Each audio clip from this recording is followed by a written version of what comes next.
Welcome to अकेड hub बच्चों। आज हम पढ़ने वाले हैं आपकी हिंदी की बुक रिमझिम का चैप्टर 7 दान का हिसाब। ये बड़ी इंटरेस्टिंग सी स्टोरी है, तो चलो फटाफट से पढ़ लेते हैं। एक था राजा। राजा जी लगदग लगदग कपड़े पहनकर यूं तो हजारों रुपए खर्च करते रहते थे, पर दान के वक्त उनकी मुट्ठी बंद हो जाती थी। मतलब जो राजा था ना, वो लकदक कपड़े मतलब कि बड़ा टेप टॉप टिंच कपड़े पहनता था और उस पर तो वो खूब पैसे खर्च करता था अपने। पर दान के वक्त उनकी मुट्ठी बंद हो जाती थी। लेकिन किसी को जरूरत के वक्त देते हैं ना, जैसे गरीबों को दान दे देते हैं, ऐसे टाइम पे उनकी मुट्ठी बंद हो जाती थी। मतलब वो किसी को कुछ नहीं देते थे। राज्यसभा में एक से एक नामी लोग आते रहते थे, लेकिन गरीब, दुखी, विद्वान और सज्जन, इनमें से कोई भी नहीं आता था, क्योंकि वहां पर इनका बिल्कुल भी सत्कार नहीं होता था। अब नामी लोग मतलब फेमस जो उनके दोस्त थे और राजा कहीं कहीं के, वो तो आते थे, लेकिन कोई गरीब दुखी वो नहीं आता था, क्योंकि वो कभी हेल्प करते ही नहीं थे, किसी को दान देते ही नहीं थे। कोई विद्वान और सज्जन, विद्वान मतलब बहुत ही जिसको नॉलेज होती है ना, ज्ञान होता है, वो सज्जन मतलब अच्छे लोग, इनमें से वहां कोई नहीं आता था, क्योंकि वहां पर इनका बिल्कुल भी सत्कार नहीं होता था। मतलब इनका कोई वेलकम नहीं था वहां पे। उस राजा को इन लोगों की कोई होता ना कदर नहीं थी, या इन उनमें बस सिर्फ पैसा उड़ाने में वो ना ऐसे लोगों के साथ ही रहता था। एक बार उस देश में अकाल पड़ गया। अकाल क्या होता है? जब बारिश नहीं होती ना, जब सूखा पड़ जाता है, जब फसलें सारी खराब हो जाती हैं, जब पीने का पानी भी नहीं बचता, तब लोग भूखों मर रहे होते हैं, वो होता है अकाल। अब क्या है, पहले ना ऐसे जैसे ना, जैसे आजकल है ना कि टैप चलाओ पानी आ गया, पानी स्टोर करके रखते हैं, पहले ये नहीं था। पहले सिर्फ कुओं में पानी आता था जो बारिश से भरते थे। पहले सिर्फ फसलों से खाना होता था जो कि बारिश से उगती थी। तो जब बारिश नहीं है तो खाना पानी दोनों नहीं है। पूर्वी सीमा के लोग भूखे प्यासे मरने लगे। पूर्वी सीमा मतलब जो पूरब का जो उनका बॉर्डर था ना देश का, उधर की तरफ सूखा पड़ा था। राजा के पास खबर आई। वो बोले, ये तो भगवान की मार है, इसमें मेरा कोई हाथ नहीं है। जब राजा के पास खबर आई तो उन्होंने क्या कहा? ये तो भगवान की मार है। भगवान की मार मतलब भगवान ही उनको पनिशमेंट दे रहा है, क्योंकि बारिश कौन कराता है? भगवान कराते हैं। तो इसमें मेरा कोई हाथ नहीं है, मैंने कुछ अकाल वकाल नहीं कराया, तो मैं कुछ हेल्प भी नहीं करने वाला। लोगों ने कहा, महाराज, राज भंडार से हमारी सहायता करने की कृपा करें। अब राज भंडार मतलब राजा का खजाना, वहां से आप हमारी थोड़ी मदद कर दीजिए, जिससे हम लोग दूसरे देशों से अनाज खरीद कर अपनी जान बचा सकें। अब उस देश में तो बचा ही नहीं खाने के लिए, तो हम क्या करेंगे? हम दूसरे देश से खरीद लाएंगे, और कम से कम हम जिंदा तो रह लेंगे ना, जान बच जाएगी हमारी। राजा ने कहा, आज तुम लोग अकाल से पीड़ित हो, कल पता चलेगा कहीं भूकंप आया है, परसों सुनूंगा कहीं के लोग बड़े गरीब हैं, दो वक्त की रोटी नहीं जुटती। इस तरह सभी की सहायता करते करते जब राज भंडार खत्म हो जाएगा, तब तो मैं खुद ही दिवालिया हो जाऊंगा। तो राजा ने क्या कहा, आज तुम लोग क्या कह रहे हो कि अकाल है, कल को बोलोगे भूकंप आ गया मतलब कि अर्थक्वेक, परसों बोलोगे ये लोग बड़े गरीब हैं, इनके पास रोटी नहीं है तो इनको दे दो। तो ऐसा करते करते तो राज भंडार मतलब कि राजा का खजाना खाली हो जाएगा, और मैं खुद ही दिवालिया मतलब मैं खुद गरीब हो जाऊंगा तुम्हें देते देते। ये सुनकर सभी निराश होकर लौट गए, क्योंकि राजा ने तो मना कर दिया। अब इधर अकाल का प्रकोप फैलता ही जा रहा था, मतलब बढ़ता ही जा रहा था। न जाने रोज कितने ही लोग भूख से मरने लगे। लोग फिर राजा के पास पहुंचे। उन्होंने राज्यसभा में गुहार लगाई, दुहाई महाराज, आपसे ज्यादा कुछ नहीं चाहते, सिर्फ 10,000 रुपए हमें दे दें तो हम आधा पेट खाकर भी जिंदा रह जाएंगे। अब भाई जब फिर से अकाल हो गया तो लोग फिर आ गए उनके राजा के पास। उन्होंने कहा कि बस अब आप कुछ नहीं, हम ज़्यादा हमें नहीं चाहिए, बस आप 10,000 रुपये दे दो, तो हम क्या करेंगे, खाना ला के एक एक टाइम खा लिया करेंगे, मतलब आधा पेट, मतलब कि बस जिंदा रहने के लिए हम खा लेंगे और हम जिंदा रह लेंगे। राजा ने कहा, 10,000 रुपये भी क्या तुम्हें बहुत कम लग रहे हैं? और उतने कष्ट से जीवित रहकर लाभ ही क्या है? राजा ने क्या बोला, वो 10,000 रुपये के तुम्हें कम लगते हैं? और इतना कष्ट मतलब कि जब तुम खाना ही भरपेट नहीं खाओगे, जरा सा खाओगे, जिंदा रहने के लिए खाओगे, तो इतने कष्ट से जिंदा रहने का भी क्या फायदा? मतलब उनके कहने का क्या मतलब था, इससे अच्छा तो तुम लोग मर ही जाओ। एक व्यक्ति ने कहा, भगवान की कृपा से लाखों रुपए राजकोष में मौजूद हैं, जैसे धन का सागर हो, उनमें से एक आध लोटा ले जाने से महाराज का क्या नुकसान हो जाएगा? मतलब वो क्या बोला कि आपका जो खजाना है ना, वो तो बिल्कुल ऐसा है जैसे समुद्र। समुद्र में देखा है ना कितना पानी है, अगर उसमें से कोई एक लोटा पानी ले ले तो क्या समुद्र में कुछ भी कम होगा? नहीं होगा ना। बिल्कुल ऐसे ही उसने कहा कि आपका तो खजाना इतना बड़ा है कि अगर हमें आप दे भी दोगे थोड़ा 10,000 रुपये तो आपका तो क्या नुकसान हो जाएगा, कुछ नहीं होगा। ठीक है, तो राजा ने क्या कहा? राजा ने कहा राजकोष में धन अधिक है तो क्या उसे दोनों हाथों से लुटा दूं? ठीक है, मतलब मेरे पास ज्यादा पैसा है तो क्या मैं ऐसे लुटा दूं, क्या सबको दे दूं? अब एक अन्य व्यक्ति ने कहा, मतलब दूसरे आदमी ने कहा महल में प्रतिदिन हजारों रुपए इन सुगंधित वस्त्रों, मनोरंजन और महल की सजावट में खर्च होते हैं। यदि इन रुपयों में से ही थोड़ा सा धन जरूरतमंदों को मिल जाए तो उन दुखियों की जान बच जाएगी। अब उसने क्या समझा है कि देखो आपके महल में कितने सारे रुपए खर्च हो रहे हैं, इतने इतने महंगे कपड़ों में, मनोरंजन मतलब होता है ना डांस वगैरह इन सब में हो रहा है, महल की सजावट में, तो इसमें से ही थोड़ा सा बचा के हमें दे दो तो कितने सारे लोगों की जान बच जाएगी। ये सुनकर भाई राजा को तो गुस्सा आ गया। तो ये सुनकर राजा क्रोध में आ गया और वो गुस्से से बोला खुद भिखारी होकर मुझे उपदेश दे रहे हो? मेरा रुपया है, मैं चाहे इसे उबाल कर खाऊं चाहे तल कर, मेरी मर्जी। तुम अगर इसी तरह बकवास करोगे तो मुश्किल में पड़ जाओगे, इसीलिए इसी वक्त चुपचाप खिसक जाओ। राजा को गुस्सा आ गया। उसने क्या कहा? मेरा रुपया है, उबाल कर खाऊं चाहे तल कर, मतलब कि मैं चाहे इसे जहां खर्च करूं, चाहे सजावट में खर्च करूं चाहे कपड़ों में खर्च करूं, तुम्हें क्या मतलब, मेरा पैसा है ना, तुम ज्यादा बोलोगे तो मुश्किल में पड़ जाओगे। मतलब वो राजा था ना तो वो तो किसी को भी पनिश कर सकता था, तो इसलिए तुम यहाँ से चुपचाप निकल लो।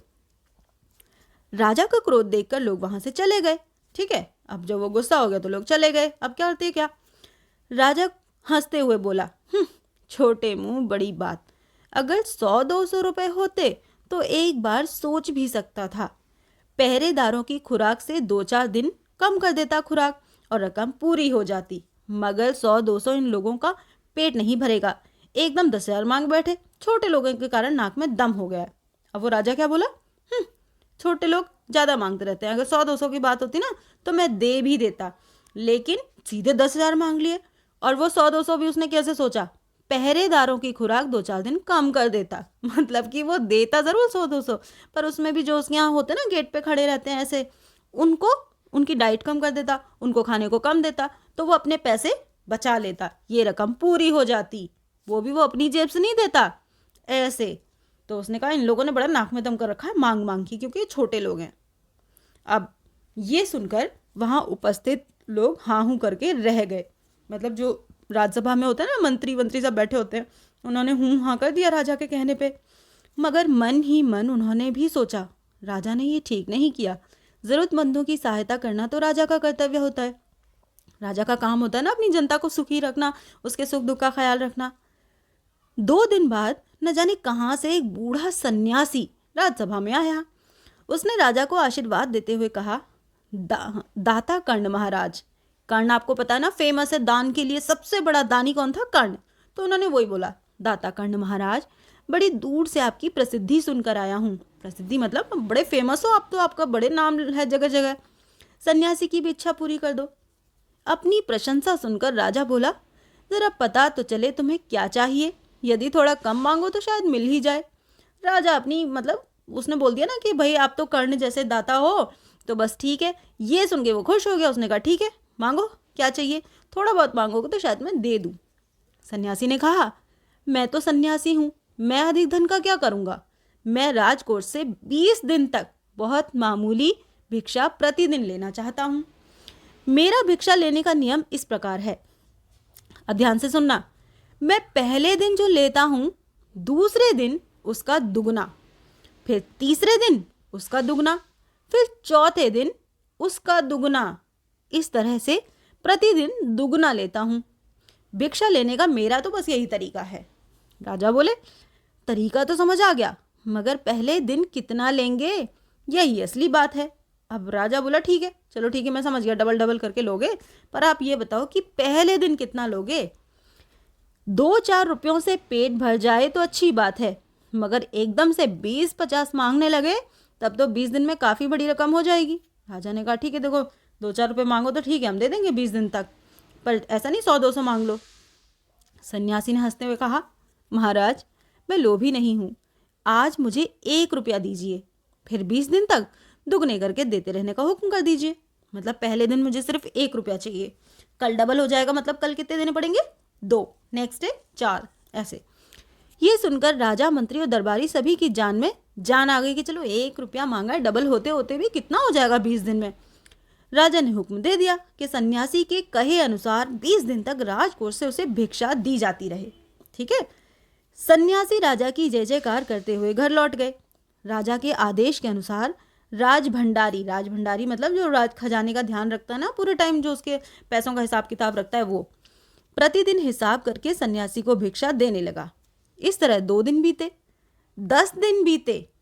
2 सप्ताह तक भिक्षा देने के बाद भंडारी ने हिसाब करके देखा कि दान में काफी धन निकला जा रहा है। 2 हफ्ते मतलब कि 14 डेज हो गए, जैसे 7 दिन का एक हफ्ता होता है ना, ऐसे।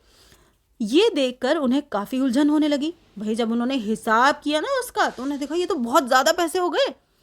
अब महाराज तो कभी किसी को इतना दान नहीं देते थे।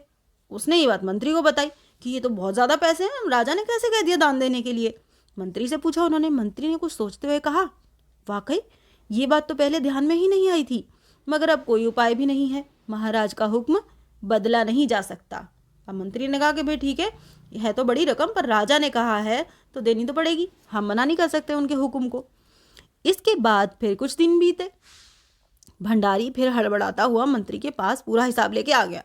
अब जो संभालता था ना हिसाब किताब, भाई वो तो घबरा गया। जैसे जैसे 20 दिन होने को थे, 1-2 दिन बचे थे बस, और आया जल्दी से मंत्री के पास हिसाब लेके। हिसाब देखकर मंत्री का चेहरा फीका पड़ गया, मतलब टेंशन की वजह से। वो ये क्या?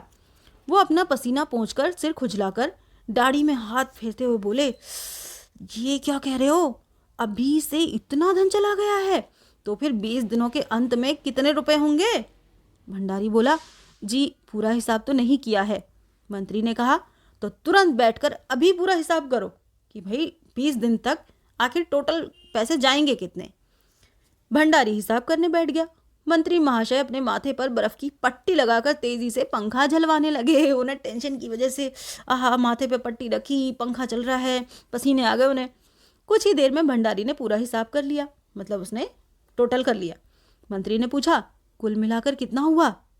भंडारी ने हाथ जोड़कर कहा, जी 10,38,575 रुपये। 1 रुपये से शुरू किया था। 20 दिन में कितना हो रहा टोटल? 10,48,575 रुपये। ठीक है, 10 lakhs। अब भैया मंत्री को गुस्सा आ गया। वो बोला, मजाक कर रहे हो क्या? यदि सन्यासी को इतने रुपए दे दिए तब तो राजकोष खाली हो जाएगा, क्योंकि जो राजा किसी को 10,000 रुपये नहीं दे रहा था, 10 लाख रुपए निकल गए, तो सोचो क्या होगा। भंडारी ने कहा, मजाक क्यों करूंगा, आप खुद हिसाब देख लो। ये कहकर उसने हिसाब का कागज मंत्री जी को दे दिया। हिसाब देखकर भाई मंत्री जी को तो चक्कर आ गए। ये देखो, ये आए ना मंत्री जी को चक्कर। सभी उन्हें संभालकर बड़ी मुश्किलों से राजा के पास ले गए। राजा ने पूछा, क्या बात है? मंत्री बोले, महाराज राजकोष खाली होने जा रहा है। राजा ने पूछा, अरे वो कैसे?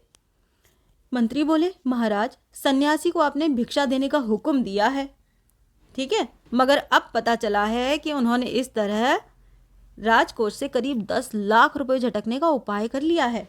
अब वो किसको बता रहे हैं कि देखो जो आपने दिया था ना ये उनको, कि ठीक है आप भिक्षा दे दो, बट उन्होंने इतना 10 लाख रुपए झटकने का आइडिया था उनका ये। राजा ने गुस्से से कहा, मैंने इतने रुपए देने का आदेश तो दिया ही नहीं था, फिर इतने रुपए क्यों दिए जा रहे हो? भंडारी को बुलाओ। मंत्री ने कहा, जी सब कुछ आपके हुक्म के अनुसार ही हुआ है, आपने खुद ही दान का हिसाब आप खुद देख लो। अब देखो, पहले हम दान का हिसाब देख लेते हैं, उसके बाद देखते हैं। पहला दिन, ठीक है, पहला दिन क्या था? 1 रुपये से शुरू किया था, 1 रुपया। दूसरे दिन 2 रुपये, डबल हो गया ना। तीसरे दिन 2 2 4, चौथे दिन 4 4 8, फिर 16 32, अभी रुपए ही चल रहे हैं छठे दिन तक, एक हफ्ते तक 64 रुपये हुए केवल, ठीक है। 8वें दिन 128 रुपये, 256 रुपये, 512 रुपये, 1000। अब 10 दिन में सिर्फ 500 रुपये हुए हैं, ठीक है, सिर्फ 10 डेज ही तो हुए अभी, और ज़्यादा भी नहीं हुए, 512 ही रुपये गए हैं अभी तक। लेकिन अगले 10 डेज क्या हुआ? फिर हुए 11वें दिन 1024, फिर 2048, फिर 4096, फिर 8192, देन 1600, फिर उसके हो गए 32,000, 16,000, फिर हुए 32,000, और फिर कितने हुए? 65,000। उसके बाद 65,000 को जब डबल किया ना, 1,31,072 रुपये, और फिर उसके बाद 2,62,000, और 20वें दिन गए 5,24,000। और जब हम इन सबको टोटल करेंगे तो कितना आएगा? 10 1,48,575 रुपये। तो ये था टोटल हिसाब। अब जब राजा ने देखा, राजा ने एक बार देखा, 2 बार देखा और इसके बाद वो बेहोश हो गया। ये इतना लंबा चौड़ा हिसाब देकर वो बेहोश हो गया। सब परेशान हो गए। काफ़ी कोशिशों के बाद उनके होश में आ जाने पर लोग सन्यासी को बुलाने दौड़े। सन्यासी के आते ही राजा रोते हुए उनके पैरों पर गिर पड़ा। बोला, दुहाई है सन्यासी महाराज, मुझे इस तरह जान माल से मत मारिए। मतलब वो उनके पैर पकड़ के बोला कि प्लीज़ आप मेरे साथ ऐसा मत करो, जान माल मतलब मेरी जान भी चली जाएगी टेंशन में, मेरा पैसा भी चला जाएगा, सब कुछ चला जाएगा। तो जैसे भी हो एक समझौता करके मुझे वचन से मुक्त कर दीजिए। वचन मतलब क्योंकि राजा ने तो वचन दे दिया था कि भाई 20 दिन तक देना ही देना है आपको, चलो मैं दूंगा आपको। तो आप, उसने बोला कुछ एडजस्टमेंट कर लो और प्लीज़ ये मतलब करो, मैं इतने पैसे नहीं दे पाऊंगा। तो कि अगर आपको 20 दिन तक भिक्षा दी गई तो राजकोष खाली हो जाएगा, फिर राजकाज कैसे चलेगा, मेरा राज कैसे चलेगा।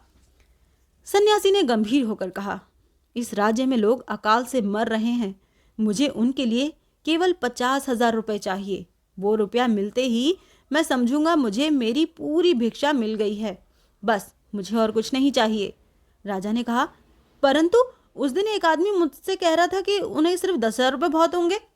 ठीक है, जब उन्होंने सन्यासी ने बोला ठीक है तुम एक काम करो, मुझे 50,000 दो और मुझे और कुछ नहीं चाहिए क्योंकि मुझे अकाल के लोगों को देना है। तो राजा क्या बोला, लेकिन एक दिन तुम वो आदमी मुझसे सिर्फ 10,000 रुपये मांग रहा था, आए थे ना लोग, 10,000 रुपये दे दो।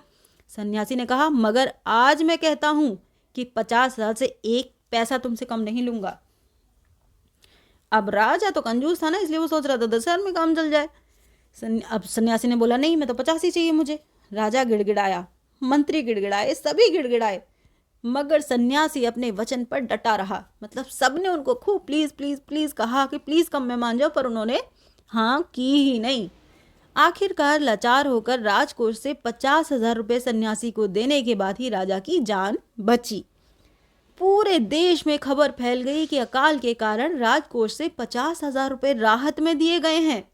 सभी ने कहा, हमारे महाराज कर्ण जैसे ही दानी हैं। तो ये थी कहानी, कैसे उन्होंने ट्रिक से उनसे पैसे निकलवाए ना सन्यासी जी ने। वैसे तो वो दे नहीं रहा था, पर जब हिसाब किताब देखा कि ऐसे तो 10 लाख रुपए चले जाएंगे। तो ये कहानी लिखी थी सुकुमार राय ने। अच्छी थी ना कहानी।